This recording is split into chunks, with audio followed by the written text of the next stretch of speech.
ഡൽഹി മദ്യനയ അഴിമതിയിൽ കൂടുതൽ അറസ്റ്റുകൾക്ക് സാധ്യത തെളിയുന്നു.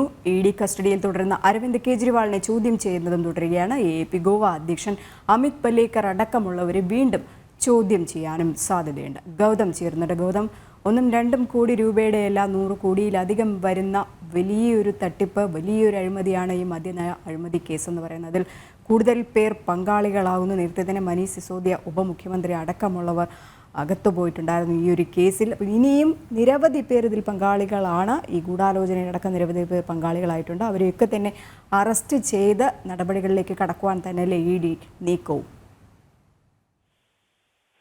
രജനി, ഏപ്രിൽ 1 വരെയാണ് അരവിന്ദ് കെജ്രിവാളിന്റെ കസ്റ്റഡി കാലാവധി ഉള്ളത്. ഇതിനകം വീണ്ടും കെജ്രിവാളിനെ എൻഫോഴ്സ്മെന്റ് ഡയറക്ടറേറ്റ് ചോദ്യം ചെയ്യുകയാണ്. ഒപ്പം ആം ആദ്മി പാർട്ടിയുടെ ഗോവ ഘടകം അധ്യക്ഷൻ, ഗോവയുടെ സംഘടനാ ചുമതല വഹിക്കുന്ന നേതാക്കൾ, ഇവരെല്ലാം ED ഇതിനകം ചോദ്യം ചെയ്ത് കഴിഞ്ഞിരിക്കുന്നു.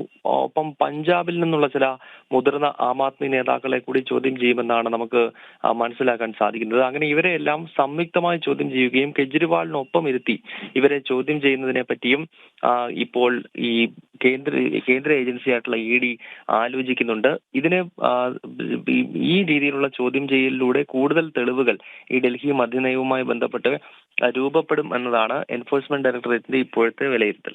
ശരി, ഗൗതമാണ് വിവരങ്ങൾ പങ്കുവച്ചത്.